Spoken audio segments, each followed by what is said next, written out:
So, one of the things that I've been seeing a lot of in the comic book space recently has been about DC pivoting to making different type of movies, really focusing on the heavy hitter kind of characters like Superman, Batman, Wonder Woman, which I don't think is a bad thing. I think it's a very great thing. But there's two things I have to say about that. A, from the more creative side, people I think are forgetting is how good Creature Commandos and Peacemaker was. How good they are, really. They are a bit of James Gunn isms, but still, like they do have taken these other characters from these other worlds that we don't would we don't typically see, and then see them kind of in the limelight. They have very human, very cool stories, and focusing on different parts of that DC world. I think that's very cool.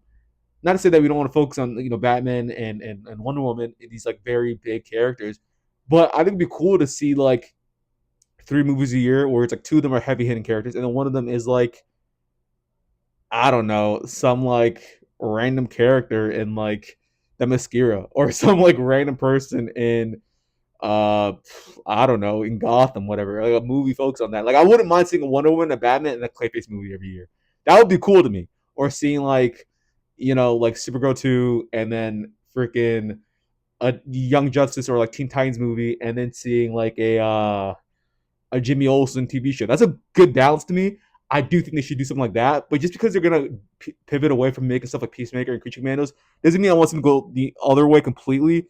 Where now Marvel is doing, like Ghost Rider and like Doctor Strange 3 and then X-Men. I don't want it to only be these very, like big characters. Not that I don't like these characters, but I think there's something cool about these other like more, miniature kind of not very focused characters, not very big characters that you can kind of change, you can make funny, kind of alter their personality because people don't really care about them that much.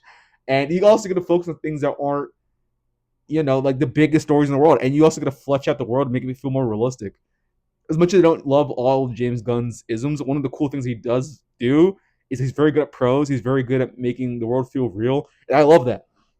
And the second thing I want to talk about with DC, what they're doing now, is this idea of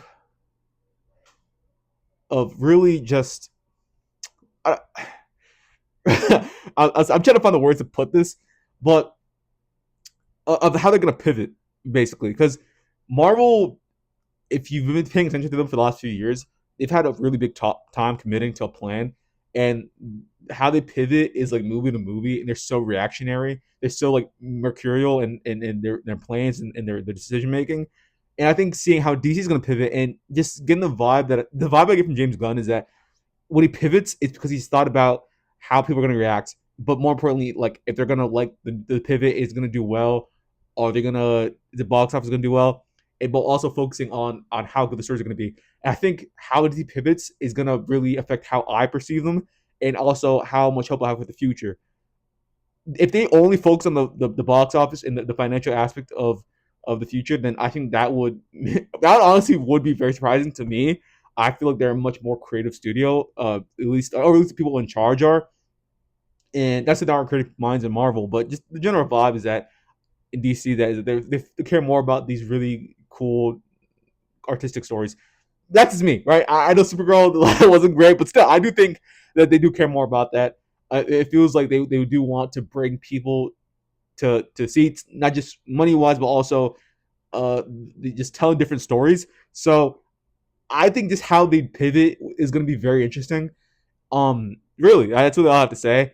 It's not a long video, and I know it's been gone for a long time, but I just think that not just the pivot of DC, but how they pivot and what they're going to do in the future is going to be so telling of what the future is going to have in store for us, and what they're going to do after Clayface is going to be so telling of the future. And I really can't wait to see how they're going to manage as a studio. I do think James Gunn is going to stay in charge of DC. I'm not worried about that at all. I think people that are saying that he's going to be let go, I think those people that just hate him, or they don't know like how much like cachet and how much power he holds at DC. And he's a well liked guy. He's a very like talented person. I don't think they're just gonna let him go. And changing heads every few years isn't a good look for them at all either. And Superman did do very well. The only way I can see them really changing him out is unless like Superman just bombs, which I don't. It's not gonna happen, right? So that's the only way I can see it happening.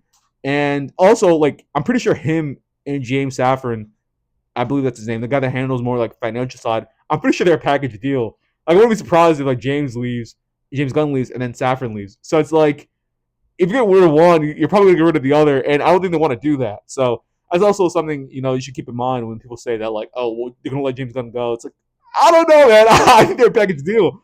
So that's all I have to say. Like and subscribe, all that stuff, and bye.